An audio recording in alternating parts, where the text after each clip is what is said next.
ሰላም ጤና ይስጥልን የተወዳችሁና የተከበራችሁ የፍጹም ስፖርት ቻናል ቤተሰቦች የሰዓቱን ትኩስና አዳዲስ ስፖርታዊ መረጃዎችን ይዘንላችሁ ቀርበናል። እስከ ፕሮግራሙ ፍጻሜ ድረስ ላይክ፣ ሼር፣ ሰብስክራይብ እያደረጋችሁ አብራችሁን ቆዩ። ማንቸስተር ሲቲ ወሳኝ ድል አሳክቷል። በፕሪሚየር ሊጉ ተጠባቂ መርሃ ግብር ማንቸስተር ሲቲ አርሴናልን 2-1 በሆነ ውጤት ማሸነፍ ችሏል። ኤርሊንግ ሃላንድ እና ራያን ሼርኪ የማንቸስተር ሲቲን የአሸናፊነት ግቦች አስቆጥረዋል።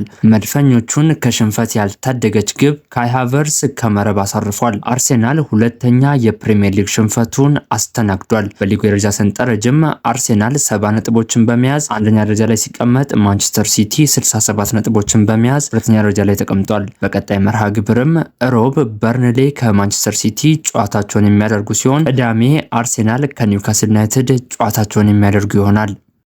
ሊቨርፑል ጣፋጭ ድል አሳካ። ሊቨርፑል ከኤቨርተን ጋር ያደረገውን የመርሲሳይድ ደርቢ ጨዋታ 2-1 በሆነ ውጤት ማሸነፍ ችሏል።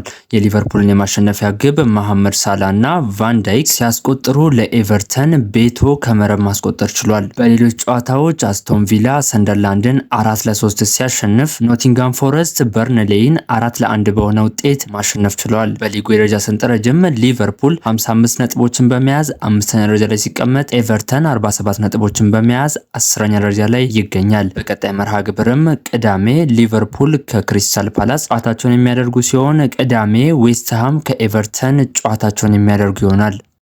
በአሰልጣኝ ቪንሰንት ኮምፓኒ የሚሰለጥነው ባየር ሙኒክ የ2025-26 የውድድር ዘመን የጀርመን ቡንደስሊጋ ሻምፒዮን ሆነዋል። ባየር ሙኒክ ዛሬ ስቱትጋርትን 4-2 ማሸነፉን ተከትሎ 4 ጨዋታ እየቀረ ከወዲሁ ሻምፒዮንነቱን አረጋግጧል። ባየር ሙኒክ የጀርመን ቡንደስሊጋ ዋንጫን ለ35ኛ ጊዜ ማሸነፍ ችሏል።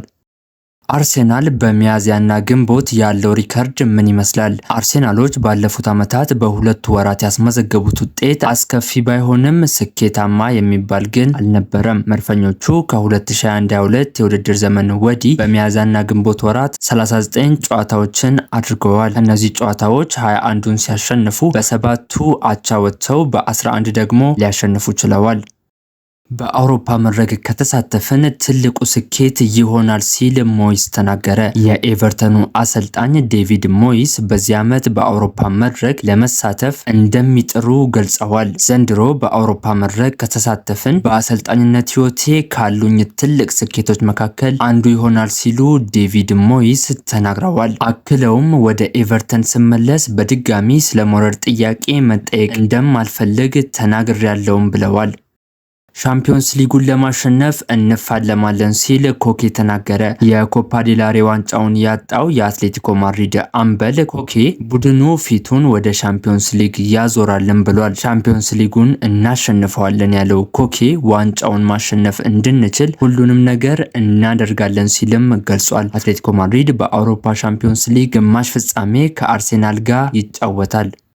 ሪያል ሶሴዳድ ሻምፒዮን ሆኗል። በስፔን ኮፓ ዴላሬ ፍጻሜ ሪያል ሶሴዳድ አትሌቲኮ ማድሪድን በመለያ ምት በማሸነፍ ሻምፒዮን ሆኗል። ሁለቱ ቡድኖች መደበኛውን የጨዋታ ክፍለ ጊዜ 2 አቻ በሆነ ውጤት ያጠናቀቁ ሲሆን ሪያል ሶሴዳድ በታሪኩ 4ኛ የኮፓ ዴላሬ ዋንጫውን ማሸነፍ ችሏል። ለመጨረሻ ጊዜ በ2020 አሸንፈው እንደነበረ የሚታወስ ነው። አትሌቲኮ ማድሪድ 22ኛ የፍጻሜ ጨዋታውን ተሸንፏል።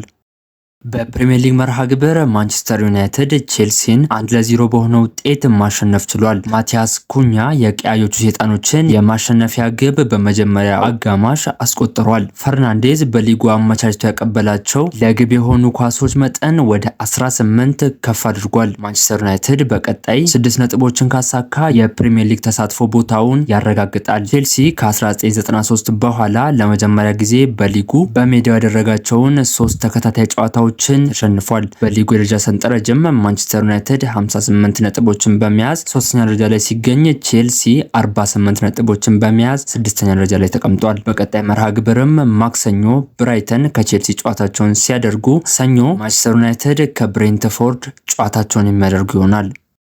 3 ነጥብ ለዓላማችን አቅርቦናል ሲል ፈርናንዴዝ ተናገረ። የማንቸስተር ዩናይትድ አምበል ብሩኖ ፈርናንዴዝ ቡድኑ አስፈላጊ 3 ነጥብ ማግኘቱን ገልጿል። ድሉ ለዓላማችን አቅርቦናል፣ አሁንም ነጥብ እንደሚያስፈልገን እናውቃለን፣ ለማሳካት ሁሉንም ነገር እናደርጋለን ሲልም ብሩኖ ፈርናንዴዝ ተናግሯል። ሁልጊዜም ካለፈው ዓመት የተሻለ ነገር ለማድረግ እጥራለሁ፣ ጎልና ማቀበል ብቻ ሳይሆን ጨዋታዬን ማሻሻል እፈልጋለሁ ሲልም ፈርናንዴዝ ተናግሯል።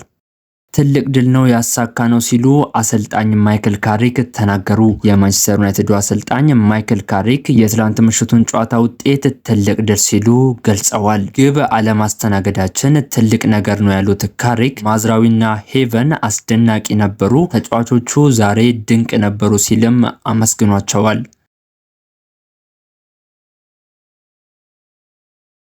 በዚህ መልኩ ምላሽ መስጠት ያስደስታል፣ ዋናው ነጥቡ ነውም ሲሉ አሰልጣኝ ማይክል ካሪክ ተናግረዋል። ማንቸስተር ዩናይትድ በማይክል ካሪክ እየተመራ ካደረገው 12 ጨዋታዎች 8ኛ ድሉን አስመዝግቧል።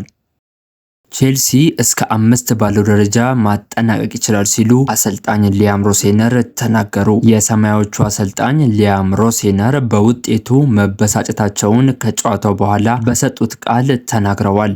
ቡድናቸው የተሻለ እንደነበር የገለጹት ሮሴነር ይሄን ጨዋታ መሸነፍ በጣም ያበሳጫል፣ ምክንያቱም የማሸነፍ እድሉ ነበረንም ብለዋል። ስለ ሻምፒዮንስ ሊጉ ተሳትፎ የጠየቁት አሰልጣኙ ቼልሲ እስከ 5ኛ ባለው ደረጃ ማጠናቀቅ ይችላል ሲሉም መልሰዋል። ስህተት ሰርተናል፣ የፈጠርናቸውን የግብ እድሎች መጠቀም አልቻልንም። ይህንን ለመርሳት ማክሰኞ ጨዋታ መኖሩ ደስ ብሎናልም ሲሉ አሰልጣኝ ሊያም ሮሴነር ተናግረዋል።